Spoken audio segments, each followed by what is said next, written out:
Do you guys remember when these two up front was the biggest concern in Ultimate Team? Or is that me just showing my age considering I've played this game for so long?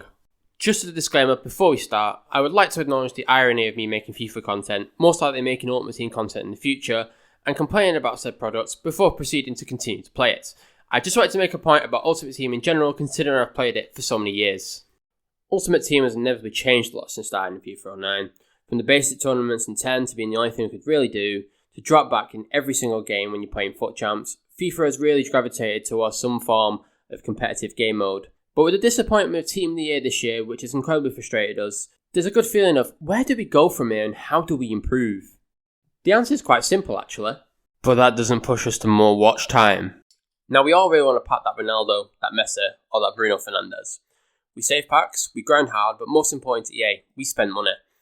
And over time, EA have clocked onto this fact, and despite our disappointments with the game and hoping for something better, and no matter how many overpriced Subits SBCs they give us, we continue to play and we end up funding the well-oiled FIFA machine. Now looking at other FIFA products such as FIFA Mobile, they currently have a Team of the Year going on, which by the way, I'm currently doing an RTG of, so please feel free to check that out as I try and get involved a bit more in the FIFA community.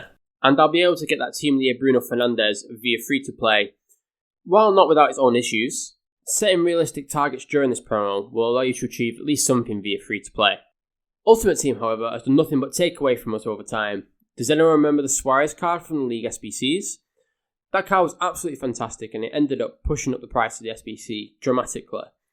Now the next year we got Griezmann, which while downgraded was still a positive card.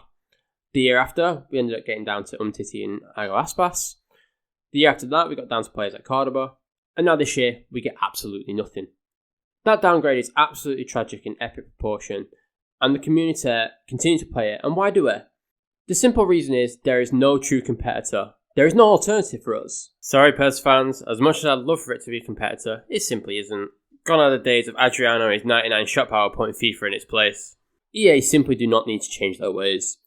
The money continues to come in, and there's no reason for them to change anything they do, because we're not going to go anywhere. There's simply no other alternative for us to play. Now why is this different from FIFA Mobile, you ask? FIFA Mobile is also about gaining money. There's so many microtransactions into that game that it puts a lot of us to shame. The simple fact is that FIFA Mobile is not as social as FIFA is on console. If you aren't playing Ultimate Team, you'll be playing pro clubs. You'll be tempted to get to Division 1, giving up after you get a lot of cross spam, getting beat by 5'3" players, or the delay that puts you into a rage. You end up restarting at Division 10 and then going onwards. Pro clubs has been a seriously neglected part of FIFA, by the way, but that's another video for another time. When you look at it, FIFA just has a social dominance that no other football game will ever have, and along with no serious competitors, it allows them to dictate the market completely and give us less content and frustrate us, because we're not going to go anywhere else. Now, the question is all hope lost? Nope! We simply need FIFA to gain some form of competitor that can rival it and push it. It's basic business. If you don't like Apple, you'll end up going to Samsung. If you don't like the Marvel films, then DC is an alternative. To return FIFA to what it could be, it needs something that pushes it to be better. If it dictates the market completely on its own, there'll be no progression because it doesn't need to change anything. Whereas if it has a competitor that pushes it, it will need to get better in order to hold on to those customers who are threatening to go over to the other game. And once that happens, we may see a return to fun cards like goalkeeper Fifa Melo, or some new game modes that truly capture our attention. Let's just hope that's soon. Also, most gameplay from this video is from FIFA 15 and 16, just thought I'd throw it back to an old FIFA. Thanks for watching guys, please like and subscribe for some more FIFA content.